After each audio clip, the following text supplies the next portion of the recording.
5-minute films are very. It's as difficult as making a full-length film, as long as you stick to your own vision. And I always think that, movie, what it should do is create its own world. They say every legend has a story we're never told. Nearly 50 years ago, the cast of Jesus of Nazareth stepped into roles millions would never forget. But those sacred performances came with a cost, one the audience was never meant to see. A cost that left marks on their lives long after the cameras stopped rolling. This is the untold story of what it really takes to become an icon. The man who became the face of Jesus. We can't talk about Jesus of Nazareth without talking about Robert Powell. For millions of viewers, he didn't just play Jesus. His face became the image people pictured whenever they thought about Christ. In fact, many Christian families went as far as hanging his picture in their homes. Churches used it in programs and banners, and for many, it became the way they imagined Jesus in real life. It was more than just a role. It was a defining moment for Powell, and it made him the face millions would forever connect to a faith story they deeply believed in. Interestingly, when Powell was chosen for the role, he was 33 years old, which was the same age many believed Jesus was during his final days. To many believers, this wasn't just a coincidence. They believed it was destiny, and it made his casting more meaningful. From the moment Robert Powell stepped into this role, he understood the gravity of the role he was playing, so he was extremely cautious. He knew every word he spoke, every gesture he made, and even the way he looked at other actors would be closely watched and nitpicked by millions of people around the world. And one of the things that became unforgettable was his eyes. Now, if you watch the series closely, you notice Powell rarely blinks. At first, it feels a little unsettling, but after a while, it gives his face a calm and mysterious look. It made his character different from everyone else in the series, and when you watched him, it felt like he was really experiencing everything, not just acting. But here's the thing, Powell didn't just decide not to blink on his own. The director, Franco Zeffirelli, told him not to because he had a very clear idea of how Jesus should appear. He wanted him to feel peaceful and steady, with a silent aura of authority wherever he went. And to bring this vision to life, Zeffirelli told Powell to keep his eyes open whenever the cameras were rolling. This might sound simple, but it was anything but easy. Try staring at a wall for a minute without blinking and see how your eyes start to sting and water. Now imagine doing that over and over for hours under bright lights and the scorching desert sun. Powell had to do exactly that, and it was physically exhausting. But it worked, because it gave him that unforgettable gaze that people still talk about even today. And it didn't stop there. Powell pushed himself in other ways to make the suffering of Jesus very real. For some of the most important scenes, like the crucifixion, he followed a strict diet and ate almost nothing. The filming location is also very challenging. They filmed in Tunisia, where the temperatures are often above 40 degrees Celsius. They understood why you could not come to the temple. It would have been wrong for you to abandon your mission even for a single day. So, standing outside for hours in that heat drained him quickly, and by the time the crucifixion scenes were filmed, he later admitted he wasn't just acting tired. Between the long days, the scorching sun, and the lack of food, he wasn't just acting. He was genuinely weak and drained. All these experiences left a lasting mark on him, both physically and mentally, many years after the camera stopped rolling. Later, he admitted that experiencing even a fraction of that physical suffering changed him completely. Before the series, he described himself as a man of ordinary faith, but after feeling the weight of the cross, his spirituality deepened in ways he never expected. Even now, decades later, the role has stayed with him. He has shared stories of strangers breaking down in tears when they see him, and some even go as far as asking him for miracles. To them, he is not just an actor, he is the face of a story that shaped their faith. There are also reports that after the series ended, it affected his career as he was often typecast, which was common in Hollywood. Robert Powell gave up privacy, comfort, and the chance to be seen as just another actor because many people could no longer separate him from the role of Jesus.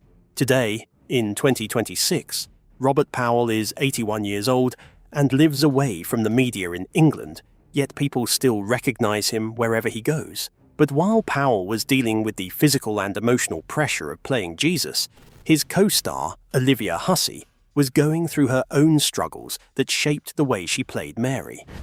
Olivia Hussey, Mary, the mother of Jesus. Olivia Hussey did not just play Mary, the mother of Jesus. She also brought a rare kind of authenticity to the role. The strength, sorrow, and deep love she showed on screen felt so natural that viewers still talk about it today. She embodied the character so fully that many of her scenes remain some of the most emotional moments in the series. At the time, Olivia was only 26 years old. Although she was already famous for playing Juliet in Romeo and Juliet, playing Mary was very different from anything she had done before. Olivia was a devoted Catholic, and her faith shaped how seriously she approached the role. She saw the role as a spiritual calling and reportedly spent hours praying and reflecting on Mary's story, trying to understand the strength, devotion, and faith it would take to be the mother of Jesus.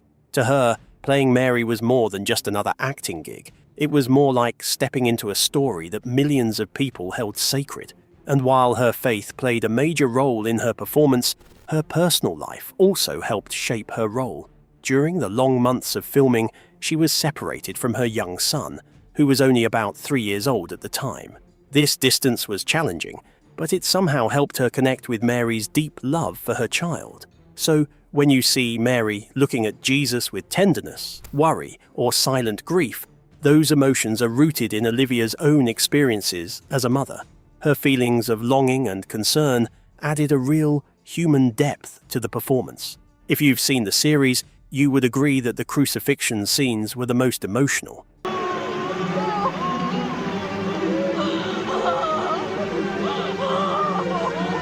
But here's the thing. It wasn't just emotional for the viewers, it was emotional for the cast as well.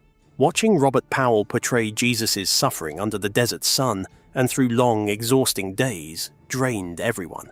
But for Olivia, it was even more intense. She later said that some scenes stayed with her long after filming ended, leaving her shaken because she was experiencing the story of a mother watching her child endure unimaginable pain. The mixture of real feelings and her deep connection to the story is what makes her portrayal of Mary so unforgettable, even after so many years.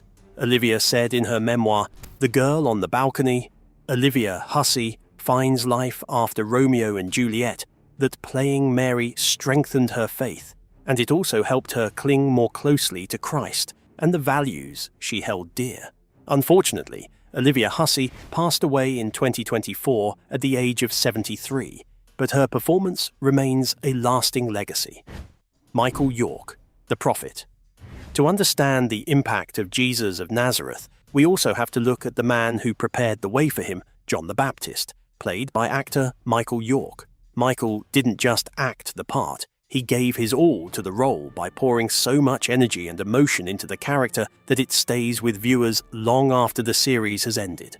Now, Michael didn't want to simply look like a prophet. He wanted to feel like someone who had truly lived in the wilderness, surviving the harsh deserts with nothing but his faith and his voice. To do this, he spent months on set under scorching sun, grew heavy beards, and wore heavy animal skins while delivering his lines with intensity. Life on set was challenging for everyone, but Michael threw himself into it fully. He pushed his body and mind to the limit to show John's raw passion and determination.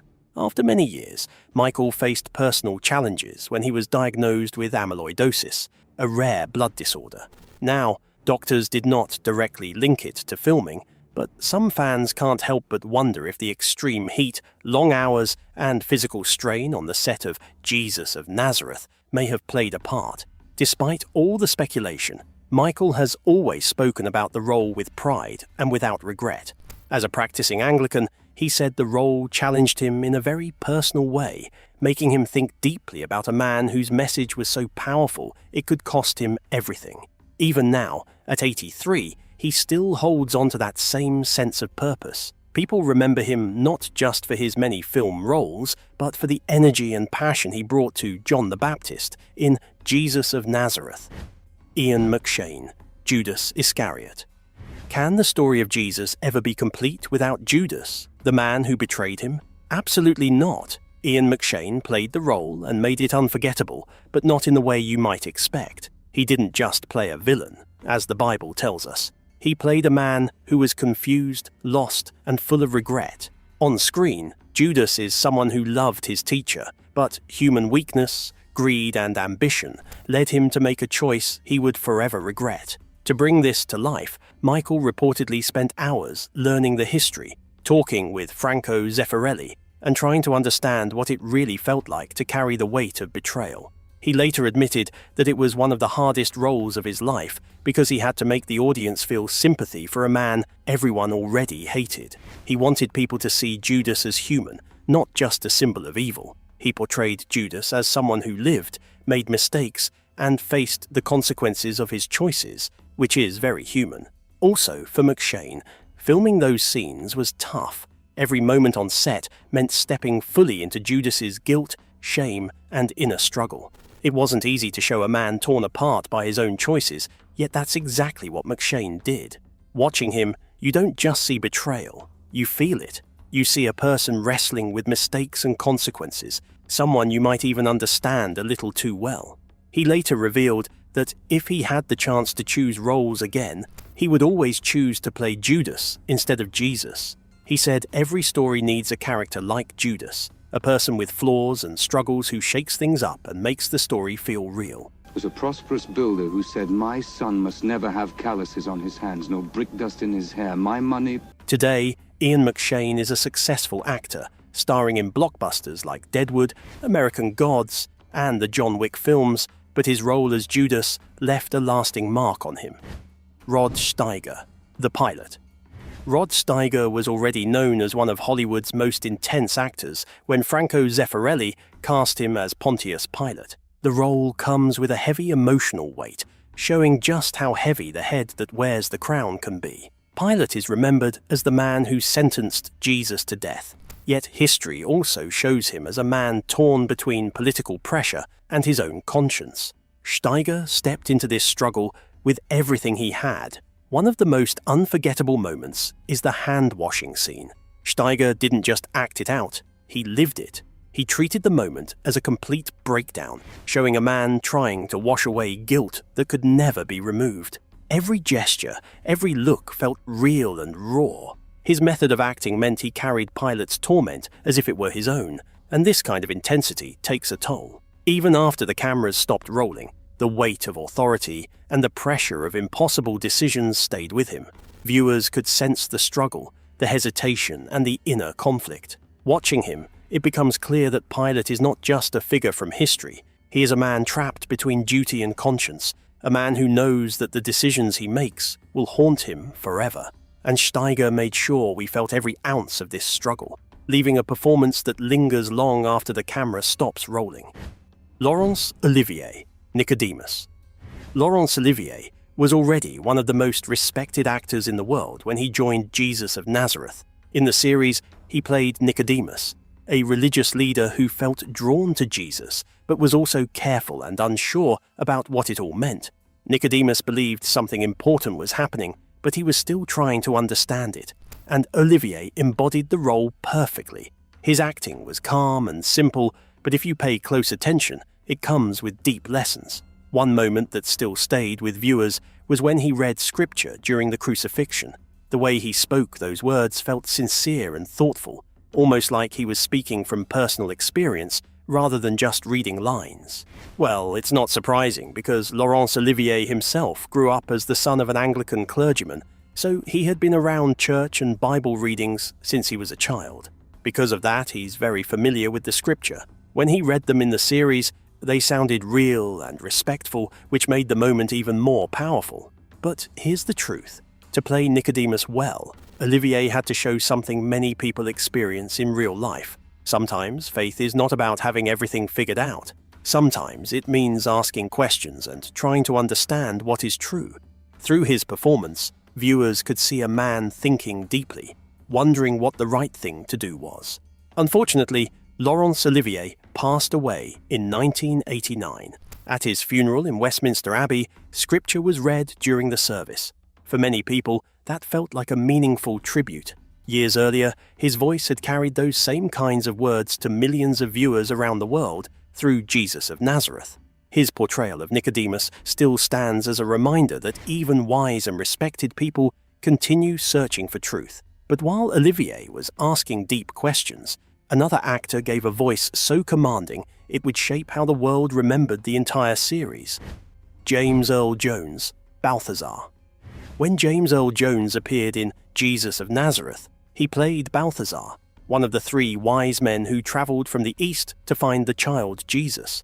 On screen, it may look like a small role, but the moment Jones appeared, it changed everything. By 1977, James Earl Jones was already known for his powerful and unforgettable voice. When he spoke, people listened. His deep, steady voice gave Balthazar a sense of wisdom and authority. He did not need long speeches to make an impact. His presence alone made the character feel important. But here's the thing, the real defining moment was not on screen, but behind the scenes. Now, at the time, it was still very rare to see a black actor cast in a major role in a biblical epic. These kinds of films had been made for decades, yet they rarely showed the diversity that actually existed in the ancient world. So, casting Jones as one of the Magi somehow challenged that long tradition. Jones understood how special the role was. He knew many viewers would notice something they had rarely seen before. A black actor standing among the wise men in one of the most famous religious stories ever told. Because of that, he approached the role with care and confidence, making sure he truly embodied the character. Now, we understand that what Jones brought to Jesus of Nazareth went beyond the screen. His presence alone expanded the image of who could appear in sacred stories. It reminded viewers that the search for faith, hope, and truth belongs to every race, both black and white. When James Earl Jones passed away in 2024, people remembered many iconic roles from his long career. Yet, for many viewers, his appearance as Balthazar still holds a special place. Franco Zeffirelli, the director. At the center of Jesus of Nazareth was its director, Franco Zeffirelli. To truly understand how all these actors came together to create such a powerful masterpiece, you have to look at the man guiding them. We've been looking for you everywhere. Why were you looking for me everywhere?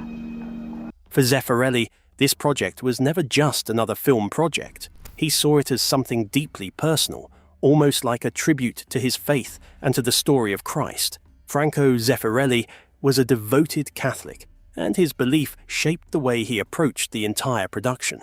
He did not want the actors to simply memorize lines and perform scenes. Instead, he encouraged them to think deeply about the people they were playing. He asked them to reflect on their own beliefs and emotions so they could understand the humanity of their characters.